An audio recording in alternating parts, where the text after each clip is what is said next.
우리는 지금 굉장히 어렵고 힘든 시기에 지금 지나고 있습니다. 여러분들이 다 아시는 것처럼 한일 관계가 굉장히 어렵습니다. 한일 관계만 어려운 것이 아니라 대중 관계도 만만치는 않아요. 아직도 북한은 중국은 그렇습니다.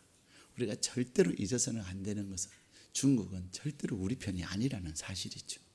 중국은 북한 편이지 우리의 편이 아닙니다. 그뿐만이 아닙니다.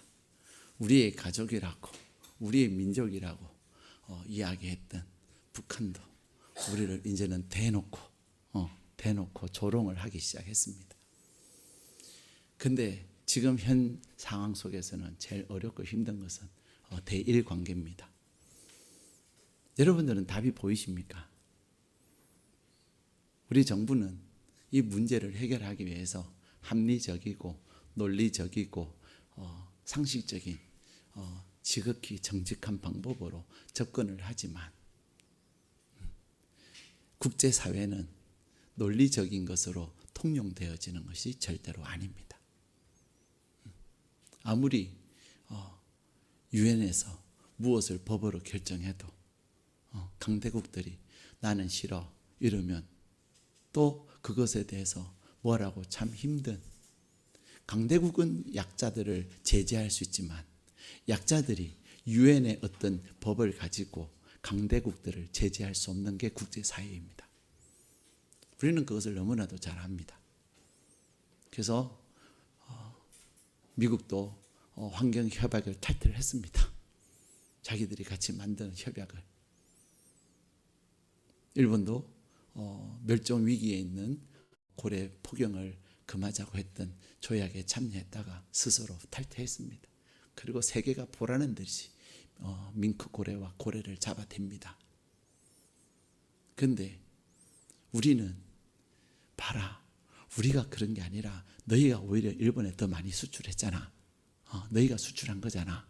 너무나도 지극히 상식적이고 합리적이고 또 정직한 방법으로 이야기하지만 이 막무가내인 이 일본은 그리고 항상 우리를 향해서 너희는 우리의 식민지라는 생각을 가지고 있는 그들을 마음을 움직일 수가 없다는 사실입니다. 우리도 불매운동을 하고 우리도 뭔가를 수출을 금수 조치를 내린들 그것이 문제를 해결하는 것은 절대로 아니라고 저는 생각을 합니다. 그러나 여기에 해법은 없는 것은 아니라고 또한 생각을 하는 거죠.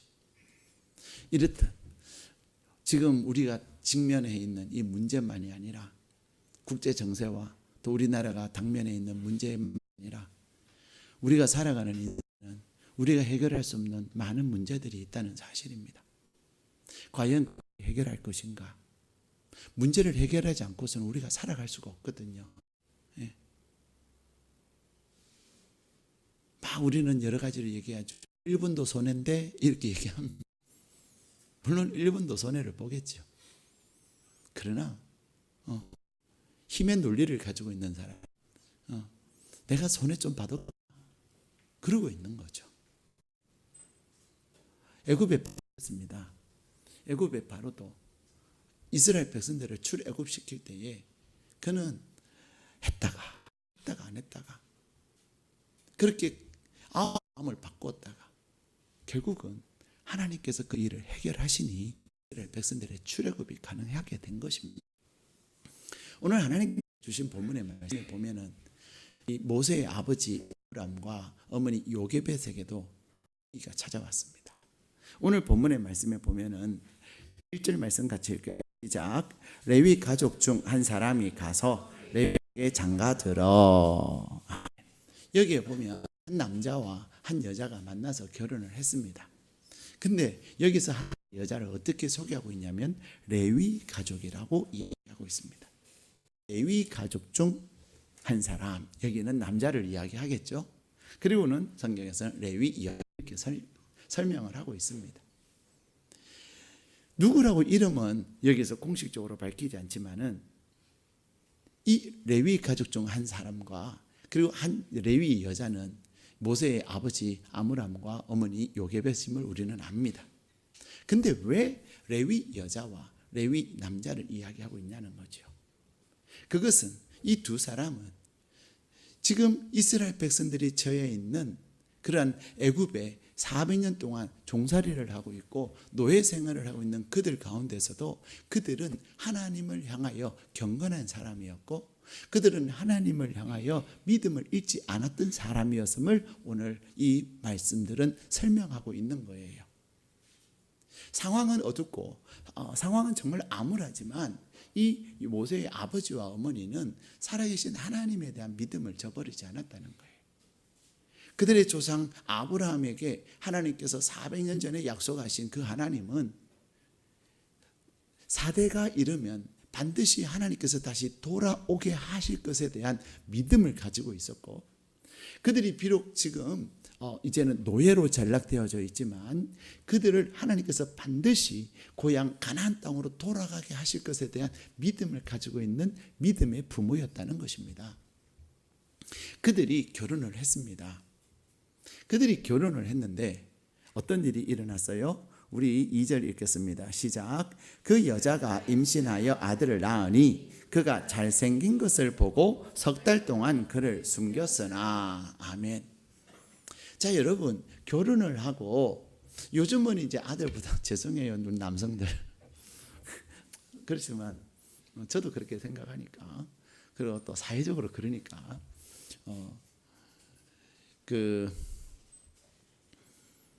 지금은 그래도 아직도 아들이 태어나면 좋아하는 집이 있지만 딸이 태어나면 훨씬 더 좋아하는 집이 많아지고 있다는 거죠. 그래서 요즘은 이제 아들의 출생 비율과 딸의 출생 성비가 비슷해지는 거 아시죠? 옛날에는 딸이면 죄송해요 지웠어요. 그런 집들이 많았어요. 여러분 지웠다니까요.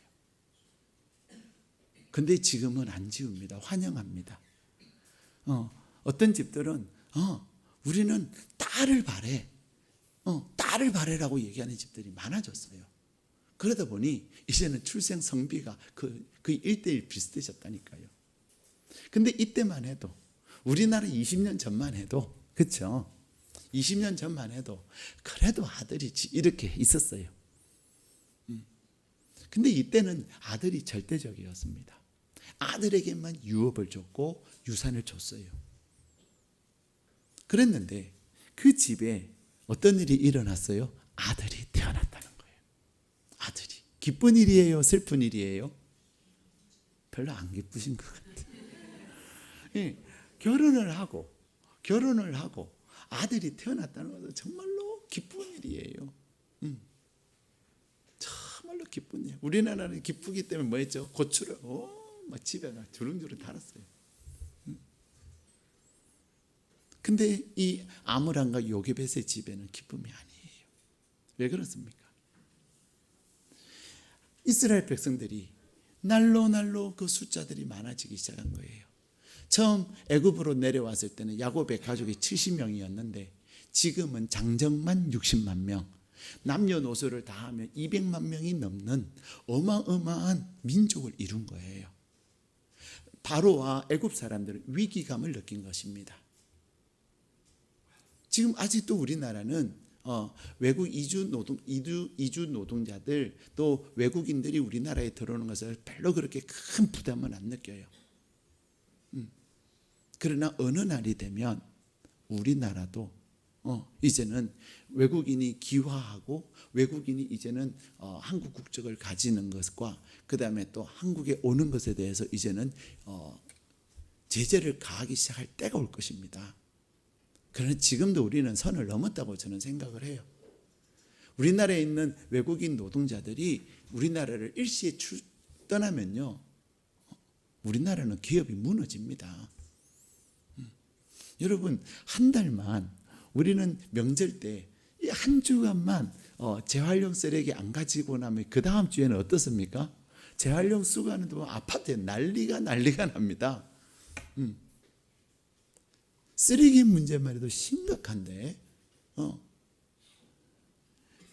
외국인 노동자들이 우리나라에서 담당하고 있는 일이 그냥 육체적 노동을 하는 것이지만은 거의 대부분 육체적 노동이지만 그분들이 감당하는 것은 어마어마합니다.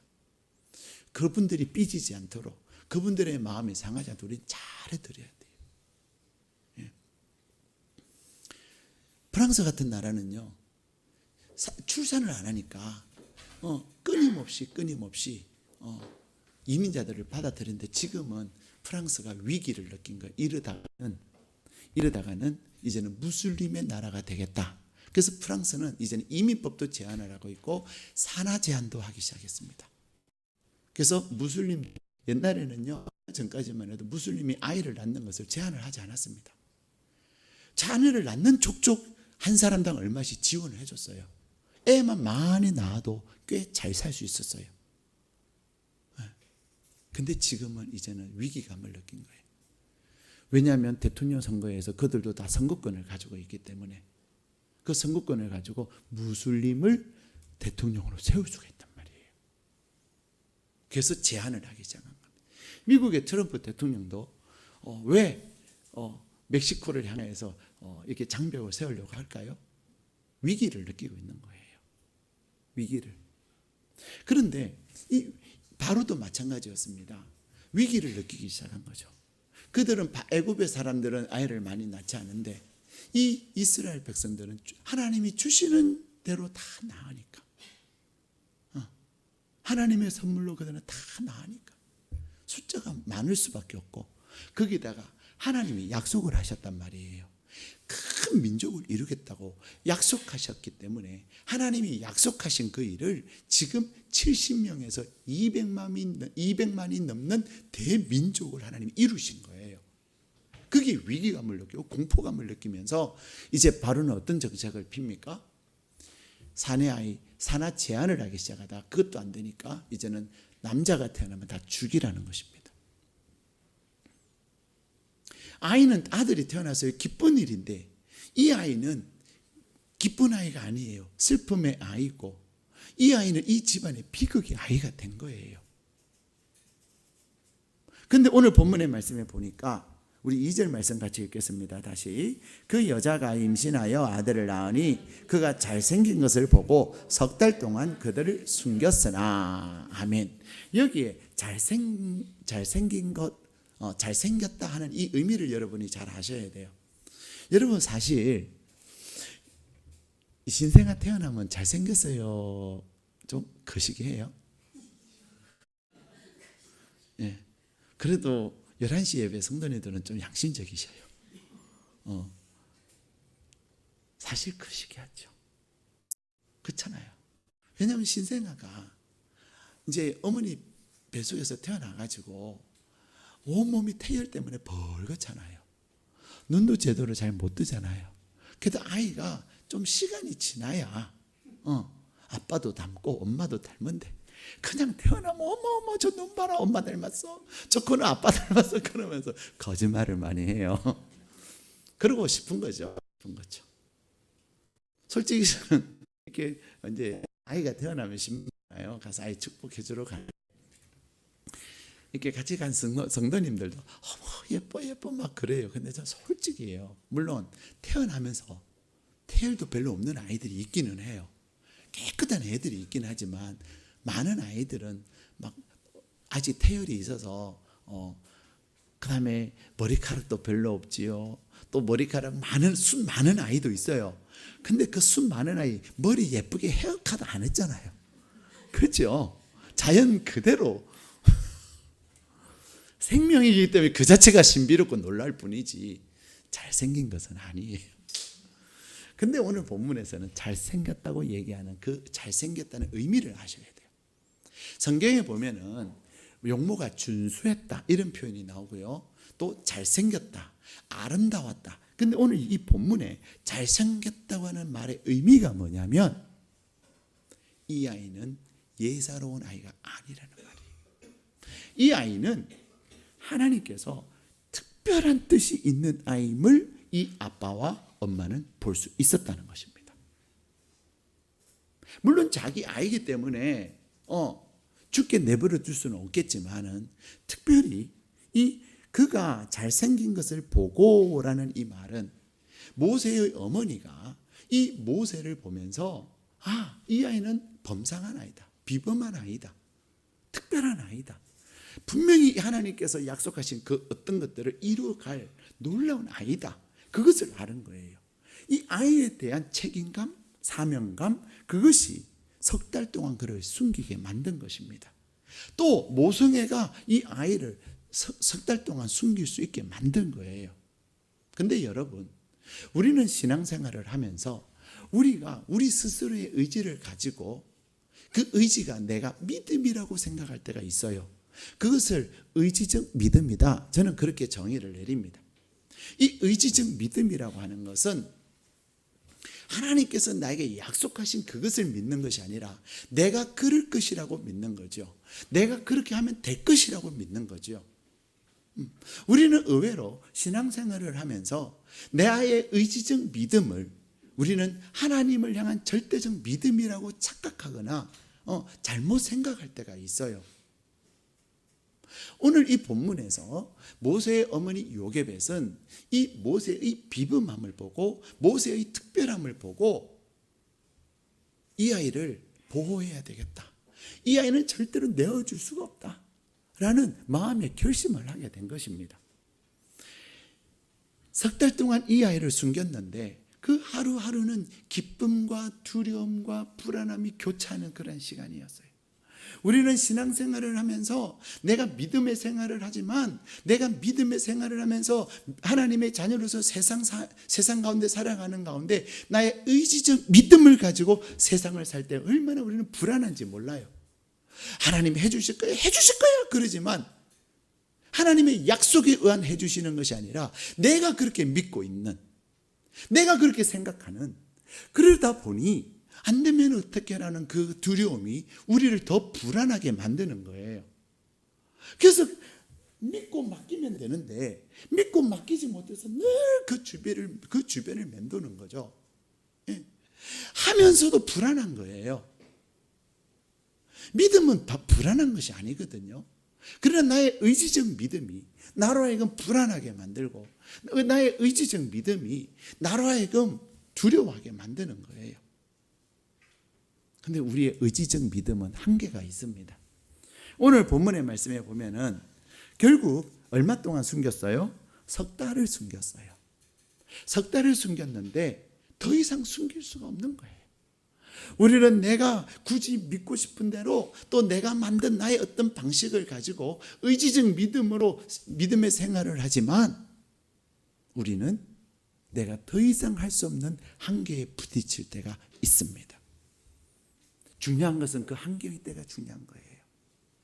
우리는 하나님이 우리에게 주신 지혜가 있고요. 또 우리에게 능력이 있고요. 또 우리로 하여금 힘이 있게 하는 어떤 도구들이 있어요. 근데 그것은 한계가 있다는 거예요. 모세의 아버지와 어머니는 이 모세를 그들의 의지적 믿음을 가지고 하나님의 특별한 뜻이 있는 아이니 하나님께서 주신 선물이요, 이 아이를 통해 하나님이 하실 일이 있으니 우리가 이 아이를 책임져야 된다는, 그런 이 아이를 우리가 잘 키워야 된다는 그러한 사명감은 있었으나 그것이 하나님의 방법은 아니었다는 것이죠. 그래, 그게 한계가 온 거예요. 그래서 결국은 그는 어떻게 합니까? 자, 우리 3절 말씀 같이 읽겠습니다. 시작. 더 숨길 수 없게 되매 그를 위하여 갈대 상자를 가져다가 역청과 나무 진을 칠하고 아기를 거기 담아 나일 강가 갈대 사이에 두고. 네. 아이가 우는 것, 그 아이가 우는 것을 막을 수가 없잖아요. 어른들이야 울고 어른들도 때로는 울음이 주체가 안 될 때가 있어요. 그죠? 갑자기 쏟아지는 드라마 보면서도 안 울어야지, 영화를 보면서도 안 울어야지, 또 누군가가 누구에게 말하면 나는 오늘은 절대로 울면서 얘기 안 할 거야. 그런데도 나도 모르게 쏟아지는 그 눈물, 그렇죠? 그러나 우리는 그 눈물을 막 컨트롤 할 수 있잖아요. 어느 정도는. 드라마 안 보면 되고, 그죠? 영화관에서 뛰쳐나가면 되고, 슬픈 생각 안 하면 돼요. 내가 얘기하던 거 내가 딱 입을 다물고 딱 스탑하면 돼요. 근데 아기들은 그렇지가 않아요. 아기들이 우는 것을 막아보려고 아무리 애썼지만 안 된 것이죠. 그래서 결국 이 모세의 아빠 엄마는 무엇을 결단합니까? 나의 의지죠. 우리의 의지적 믿음에서 하나님의 아들이니 이제는 맡기자. 사람들은 이것을 버렸다, 보냈다 이렇게 얘기하는데 보낸 것이 아닙니다. 버린 것이 아닙니다. 그냥 강에 떠내려 보냈다고 하는데 그런 것이 아닙니다. 하나님께 맡긴 것입니다. 의지적 믿음에서 이들은 이제 절대적 그들의 한계에 부딪히면서 절대적 믿음으로 그들이 전환이 되어진 거예요. 왜 우리가 의지적 믿음을 가지고 막 인간적 노력을 많이 합니까? 내가 이렇게 안 하면 안 될 거라고 하는 두려움, 내가 이렇게 안 하면 안 된다는 어떤 그러한 불신, 그것이 우리로 하여금 의지적 몸부림을 치게 만들어요. 의지적 믿음을 가지고 몸부림을 치게 만들어요. 근데 그게 한계에 부딪힌 거예요. 그래서 결국 이 아므람과 요게벳은, 모세의 아빠와 엄마는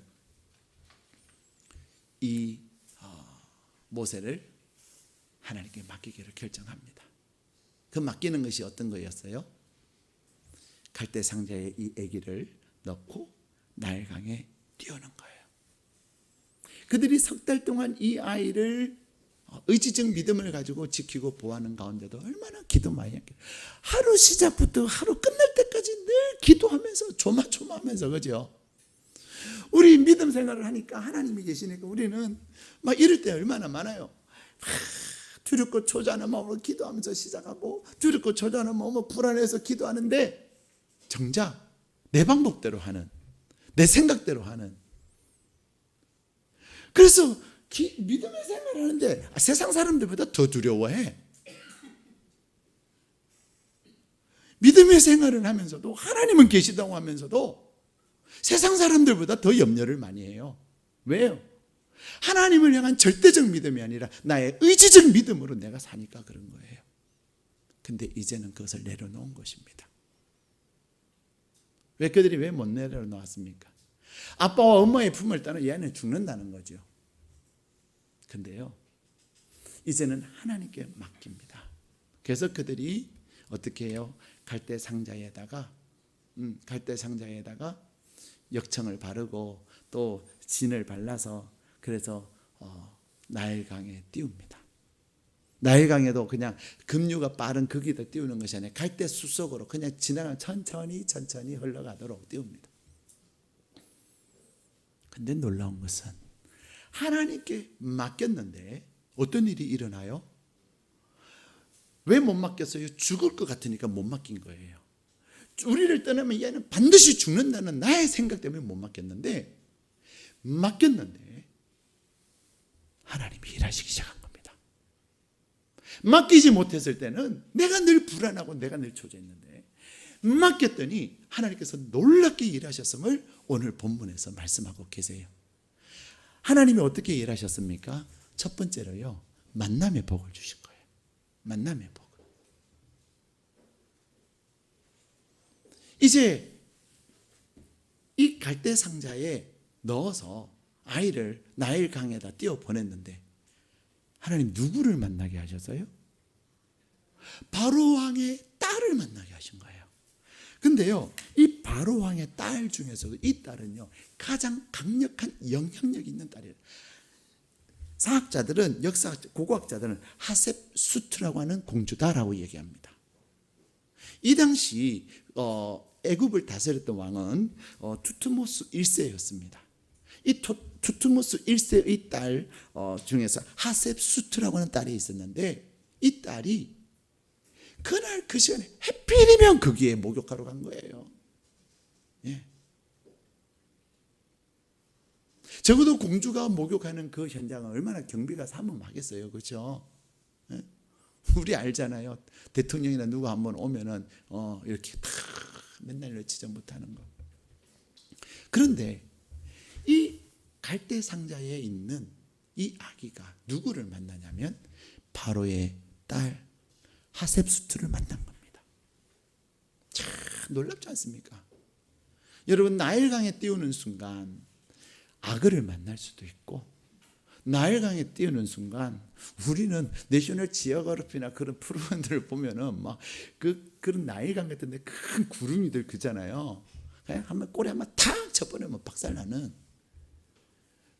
근데 군인을 만난 것도 아니고 낚시꾼을 만난 것도 아니고 바로의 공주의 딸, 그것도 절대적 영향력 있는 하셉수트를 만났다는 게 놀라운 일이에요.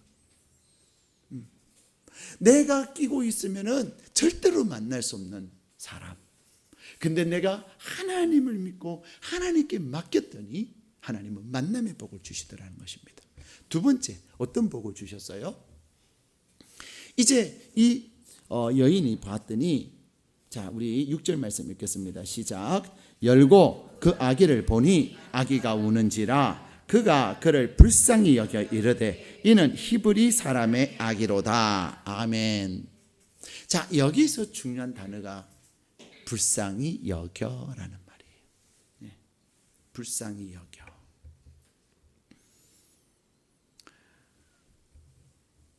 하나님은 이 공주의 마음을 감동을 시킨 거예요.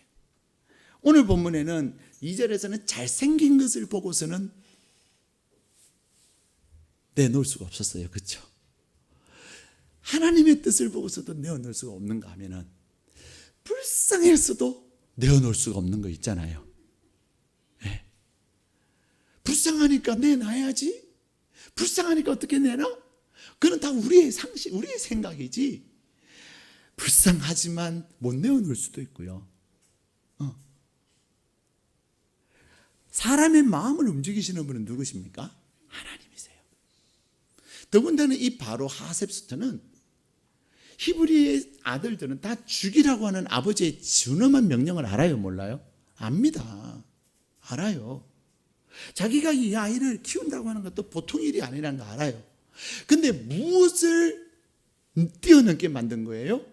아버지의 그 명령을 뛰어넘고, 그리고 그가 히브리의 이 노예의 아들을 자기 아들로 키웠을 때 그가 겪을 수 있는 예상되지는 많은 어려움도 그는 알지만은 이 아이를 향한 집념과 이 아이를 향한 불쌍히 여기는 마음과 이 아이를 보는 사랑이 그것을 다 뛰어넘게 만든 거예요.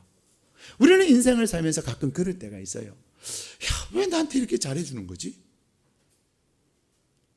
이유 없이 잘해주는 어떤 사람들을 만날 때, 그렇죠? 아무런 이유도 없어요. 아무런 대가도 없어요.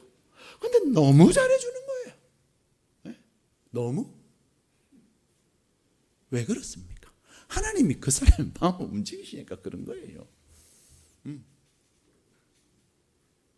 하나님께서 하나님께 맡겼더니 나의 의지적 믿음이 아니라 살아계신 하나님에 대한 절대적 믿음을 가지고 맡겼더니 하나님께서 만남의 복을 주실 뿐만 아니라 또 어떤 은혜를 주세요?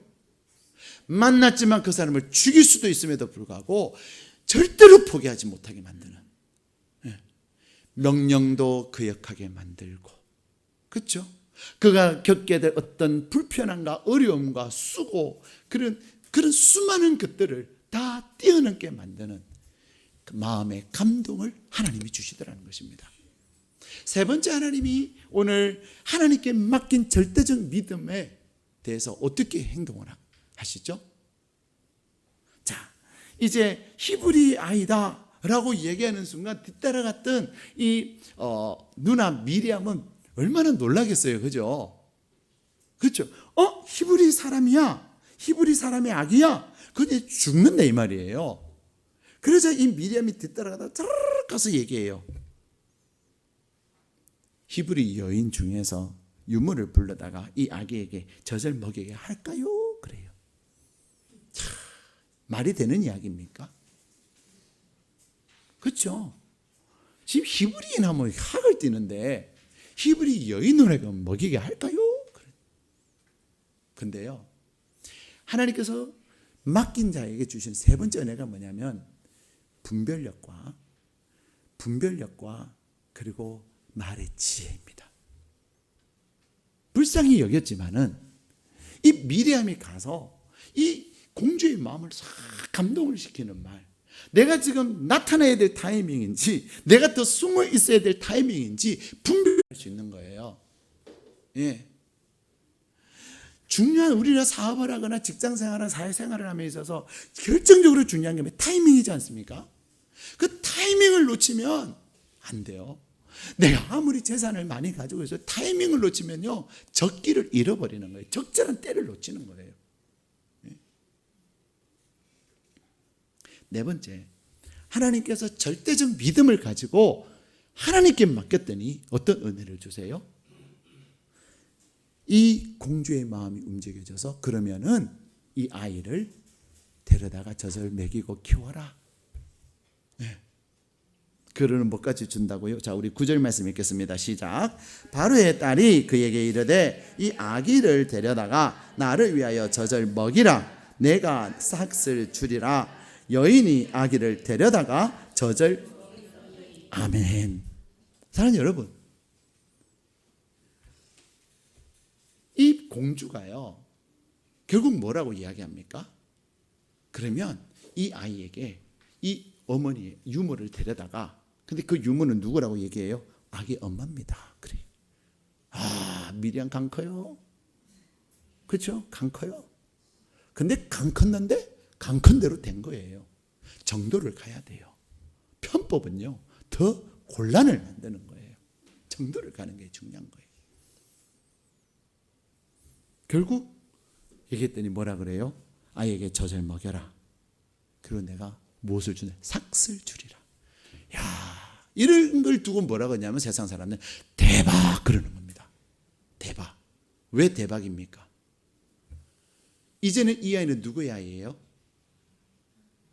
그 어느 바로의 군인도 손을 댈 수 없는 바로의 절대적 딸 하셉수트의 아들이에요. 피는 히브리의 피인데 신분은 누가 보장을 하고 있는 거예요? 공주가 보장을 하고 있는 거예요. 지금까지 나의 의지로 내 노력으로 그렇게 조마조마 불안하고 초작게 키워왔는 그 아이, 이 모세의 아빠 엄마가 무슨 생각을 했을까요? 바보 같다. 그래서 처음부터 하나님께 맡기고 할걸. 이 석 달의 세월은 진짜 너무 바보 같았어. 그러지 않았겠어요? 역시 신의 아들이구나. 역시 하나님의 아들이구나. 역시 하나님께서 우리에게 주셨을 때는 이 아이의 비범함은, 이 아이를 향하신 하나님의 특별한 뜻이 있으면 우리를 보게 하시면 이 아이를 하나님이 책임지시는 거구나. 여러분, 우리는 모유수유하면 가장 오래 해봐야, 여러분이 만난 사람이 모유수유 가장 오래 한 사람 얼마나 했어요? 말씀 좀 해보세요. 여러분이 본 사람 중에 모유수유 제일 많이, 텔레비전 본 사람 말고 여러분 주변에서 아는 사람들, 6개월 하면 꽤 많이 했고요. 한 1년 하면 돌 되면 거의 다 끊습니다. 그죠? 저는 1년 이상 한 사람 아직 못 만나봤거든요. 근데 우리 그래서 이 한국적 개념에서 성경을 이해하면 안 돼요. 히브리인들은, 이스라엘 사람들은 모유수유, 젖을 뗐다, 성경 보면 젖을 뗐다는 표현들이 나온단 말이에요. 사무엘도 그랬고, 젖을 뗐다 그러면은 모유수유를 얼마 동안 한 줄 아세요? 36개월 이상. 안 놀라셔.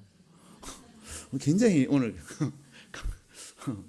대단하신 분들이 오셨어요. 36개월 이상을 모유수유해야 한다니까요. 네. 자, 36개월이면은, 자, 우리 한국 나이로 하면 몇 살이죠? 아무리 작아도 4살, 길면은 5살. 그렇죠? 36개월이니까. 36개월, 5살까지 아이가 36개월이 되면은요, 그때 중요한 정서와 감성과 어떤 의식들이 다 심어집니다. 거의 80에서 90%가 다 형성이 됩니다. 그때. 그래서 머리맡 교육이라는 것이 중요한 거예요. 요즘은 우리는 막 애들 안 보내면, 어린이집에 안 보내면은 손해 보는 것 같으니까, 내가 정부에서 10만 원 받는 것보다는 어린이집에 보내면 20만 원, 30만 원어치의 혜택을 보는 것 같으니까 막 보내는데요. 정말 가능하면 늦게 보내셔야 합니다. 네, 가능하면. 왜냐? 어머니의 머리만 교육이 중요한 거거든요. 이 모세의 어머니는요, 여러분 창세기, 출애굽기, 레위기, 신명기, 민수기를 모세오경이라고 합니다. 근데 이 모세오경이라고 하는데 출애굽기부터는 누가 직접 경험한 이야기예요? 모르세요. 모세가. 그렇죠? 모세 이야기잖아요. 출애굽기 이후부터 신명기까지는 모세가 경험한 거 쓴 거예요. 창세기는 모세가 경험 한 번도 안 해본 거예요. 근데도 어떻게 그가 쓸 수 있었을까요? 그것은요, 그의 어머니 머리맡에서, 그의 어머니 가슴에서, 그의 어머니가 끊임없이 젖을 먹이면서 가르친 신앙 교육이었어요. 하나님이 천지를 창조하셨다. 하나님이 우리의 조상 아브라함을 통해서 약속하셨다. 그리고 이삭을 통해서, 야곱을 통해서, 그리고 우리는 여기에 왔다. 요셉 때문에 왔다. 그 이야기를 매일매일, 여러분 구전문학이라는 말 아시죠? 글이 없을 때, 문자가 없을 때 입에서 입으로, 그러니까 외워서 전해지는 거예요. 예, 외워서. 무슬림은요, 코란을 외웁니다. 어렸을 때 줄줄줄줄 외웁니다. 유대인들은요, 이 모세오경을요 어렸을 때부터 외웁니다. 근데 외우는데 외워져요. 어머니가 가슴에서, 어머니가 머리맡에서 끊임없이 말씀을 가르친 그것이 모세라고 하면 창세기를 쓸 수 있는, 거기다가 하나님께서 영감을 주셔서 쓴 것이 바로 창세기인 겁니다. 예. 근데 오늘 네 번째 복이 뭐예요? 신분을, 이제는 모세의 신분을 보장해 줄 뿐만 아니라 뭐까지 줘요? 돈까지 줘요. 돈, 머니. 그렇죠? 자, 여러분, 이 머니는 그냥 단어를 삭시라고 했지만 이 삭은 대단한 겁니다. 왕궁의 연봉 시급하고, 궁궐에서 쓰는 시급하고, 그냥 일용직 시급하고 단위가 같겠습니까? 다르겠습니까? 예, 다릅니다, 여러분. 대통령이 주는 금일봉하고, 그렇죠? 그냥 아는 사람이 주는 금일봉하고 단위가 같을까요? 다릅니다, 여러분. 이제는 공주가 왕궁의 돈으로 이 요게벳에게 주는 거예요. 그리고는 그는 하나님께 맡겼더니 하나님은 그 아들을 다시금 돌려주신 거예요. 이것이 중요한 것입니다. 제가 설교 제목에 고민을 많이 했어요. 여러분들 설교 제목을 미리 보신 분들은 오늘 탕자이 얘기를 하시려나? 이런 생각을 하시는, 돌아온 아들, 그러니까, 그죠? 탕자 얘기가 아니라 내가 믿음으로 하나님께 맡겼더니 내가 책임질 수 없고 내가 할 수 없는 그 어마어마한 것들을 하나님이 완전히 보장을 하셔서 다시금 내 품에 안겨주셨다는 것입니다. 사랑하는 여러분, 우리는요, 하나님이 여러분을 책임을 지십니다. 여러분은 대단한 사람이에요. 예. 여러분이 대단한 사람인데 여러분이 대단하게 살 것이냐? 그렇지 않으면 요게벳의 석 달처럼, 모세의 석 달처럼 날마다 두려워하고 불안해하고 조마조마 초조하게 살 것이냐? 그것은 나의 선택에 달린 거예요. 예. 나의 선택에 달린 거예요. 내가 나의 의지적 믿음을 가지고 신앙을 생활을 할 거냐? 내가 전능하신 여호와 하나님을 향한 절대적 믿음을 가지고 신앙생활을 할 거냐? 나의 선택에 달린 거예요. 내가 의지적 믿음을 가지고 맨날 불안하고 초조하게 살면 믿음의 생활을 한다면 하나님이 일하심을 보호하시는 그 수준밖에는 경험하지 못하나, 내가 여호와 하나님을 향한 절대적 믿음을 가지고 하나님께 맡기고 믿음의 생활을 할 때는 하나님께서 완벽하게 보장하시고, 하나님께서 그냥 일용직의 삭시 아니라 왕궁의 삭스로 나에게 공급하시고 책임져 주심을 경험하게 되는 것입니다. 시편 37편 5절에는 하나님이 이렇게 말씀하십니다. 너희 일을 여호와께 맡겨라. 그를 의지하면, 다시 말해 하나님께 맡긴다고 하는 것은 무엇한다는 거예요? 이제는 나를 의지하는 것이 아니라, 사람을 의지하는 것이 아니라 내가 하나님을 의지한다는 거예요. 그런데 중요한 것은요, 그 다음에 말씀하세요. 하나님께 맡겨라. 그리고 그를 의지해라. 그리하면 너가 이루고자 하는 것을 하나님이 이루시고 너를 빛같이, 정오의 빛같이 나타내시리라고 약속하고 계십니다. 사랑하는 여러분, 여러분은 다 마음의 의지적 믿음을 가지고 이루고자 하는 것들이 있을 거예요. 여러분들이 생활하면서 뭔가를 하려고 하고 계획하는 것들이 있을 거예요. 그러나 그것을 내가 의지적 나의 믿음을 가지고는 이루기가 너무너무 힘들다는 거예요. 이루는 것 같으나 두렵고, 이루는 것 같으나 불안하고, 이루는 것 같으나 되어지지도 않아요. 그러나 오늘 하나님은 지난 상반기를 6개월을 나의 의지적 믿음으로 내가 지금까지 살아왔다면 이제는 절대적 믿음을 가지고 하나님께 맡기십시오. 하나님께 맡기십시오. 하나님께 맡기면 하나님께서 완벽하게 보장을 하실 뿐만 아니라 그 모든 필요한 것들을 그냥 노동판에 일용직에 그것으로 공급하시는 것이 아니라 왕궁의 삭수로 보호할 것을, 공급하실 것을 약속하고 계시는 것입니다. 이영규 선교사님의 그 내려놓음이라는 책에 보면 그런 이야기가 나옵니다. 하루는 예배 때 예배를 드리고 있는데 그 블러드라고 하는 그 여자아이가 막 온몸에 막 땀을 흘리면서 예배실로 들어온 거예요.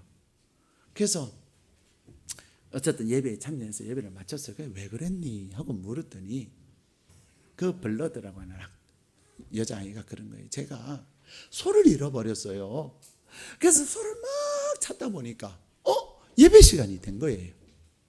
예배 시간이 돼서 이 블러드가 아니야, 내가 소 찾는 것도 중요하지만 내가 예배를 드려야지 하고서는 그냥 교회를 왔다는 거예요. 예배 시간 안 늦으려고 그 땀을 흘리면서 왔는데, 그래서 그랬다는 거예요. 근데 어떤 놀라운 일이 일어난 줄 아십니까? 예배를 마쳤는데요. 그리고 이제 선교사님 얘기를 하고 마치고 나갔는데요. 그 교회 입구에 매 하고 있더라는 거예요. 그 소는 누구 소인 줄 아십니까? 이 블러드라고 하는 여자아이의 소였습니다. 그렇게 꽂혀져려고 안 찾아졌던 그 소가요, 지 발로 거기 온 거예요. 지 발로 왔을까요? 소 찾는 그 일, 우리의 인생에 있어서 이 여러분의 모세는 무엇입니까? 우리의 모세는 다 있을 거예요. 내가 놓지 못하고, 내가 맡기지 못하고, 내가 해야 되는 나의 의지적 믿음으로 내가 몸부림치는 그것, 나의 잃어버린 소를 찾기 위해서 내가 몸부림치는 그 무엇. 하나님은 오늘 너가 지난 6개월을 그렇게 살아서 불안하고 초작에 살았다면 이제는 너가 나에게 맡겨라. 시편 37편 5절에도 말씀, 너가 나를 맡겨라. 너가 나를 의지하면 내가 그것을 이루겠다는 것입니다. 소 찾는 것, 만약에 블러드라는 아이가 그 예배에 오지 않았더라면 소 찾다가 다칠 수도 있었을 것이고요, 이 블러드라는 아이가 소 찾느라고 그냥 소를 더 못 찾을 수도 있었어요. 하나님이 소를 찾는 그 일을 하나님이 이루시겠다는 것입니다. 또 얘기가 나와요.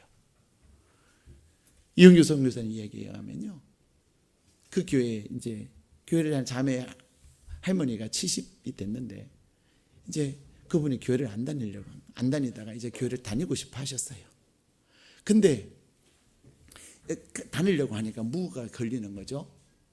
이 몽골은요, 몽골의 불교잖아요. 몽골은 불교인데 그들이 가지고 있는 불상들이 있고 또 불교 의식들의 많은 기구들이 있는데 그것을 가지고는 더 이상 할 수 없는, 그래서 이 몽골 사람들은 무엇을 하냐면 자기가 개종을 하면은 그 불상들을 그냥 버리지 않아요. 두려워서 못 버려요. 그래서 다 싸다가 자기가 그 받아온 절에다가 갖다 주는 거예요. 예, 간등사에 그것을 갖다 주려고. 그것도 참 힘들더라는 거예요. 예. 그랬더니 이 할머니는 이제 그걸 다 싸서 이제 거기다 갖다 주고 교회로 올라가는데 누가 초를 친 줄 아세요?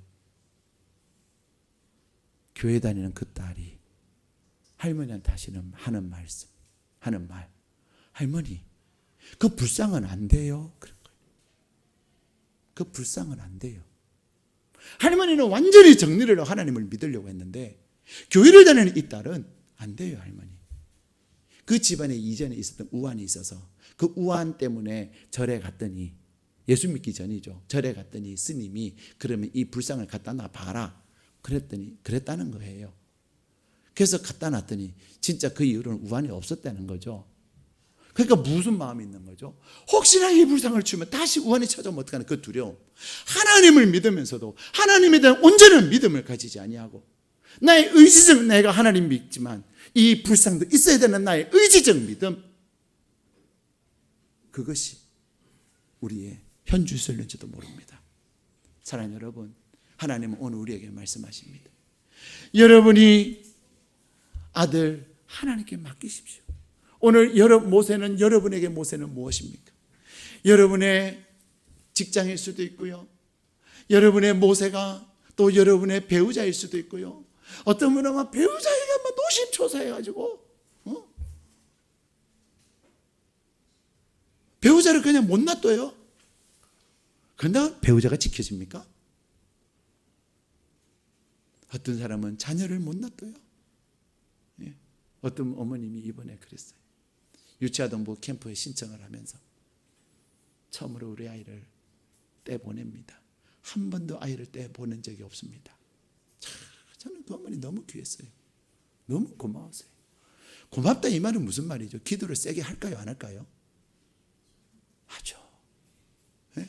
믿음의 의지적 믿음이 아니라 하나님에 대한 절대적 믿음을 가지고 하나님께 이제 맡기는데 기도하지 않겠습니까? 네? 그렇습니다. 사랑하는 여러분, 나의 의지적 믿음, 내가 붙들고 있는 것을 내가 내려놓을 때, 내가 하나님 앞에서 비울 때, 내려놓을 때 하나님이 거기에서 일하실 수가 있는 것입니다. 그러기에 지금까지 함께 하신 그 하나님, 우리를 붙드신 그 하나님께서, 노아와 방주를 지키셨던 그 하나님은 이 모세의 갈대상자도 지키시는 겁니다. 이 갈대상자도 테바고요, 노아의 방주도 히브리 원어로 테바로 기록되어 있는 거예요. 하나님이 지키십니다. 그러기에 이 하반기에, 여러분이 이 하반기를 의지적 믿음으로 또 불안해하고 또 숨기면서 살지 마세요. 이제는 여러분이 하나님의 자녀기에, 이제는 하나님을 향한 절대적 믿음을 가지고, 여러분을 오늘 이 예배의 자리에 부르신 하나님은 여러분을 책임지기에 충분하신 하나님이십니다. 그러기에 그 하나님을 향한 온전한 믿음을 가지고, 아까 대표 기도하신 그 집사님이 그 기도의 내용대로 이제는 믿고 하나님께 맡기고 하는 거예요. 누가 일하시죠? 하나님이 일하십니다. 하나님의 놀라운 역사하심을, 그래서 내가 하는 것보다 완전한 하나님의 역사하심을 경험하는 복된 하반기가 되시기를 주님의 이름으로 축복합니다.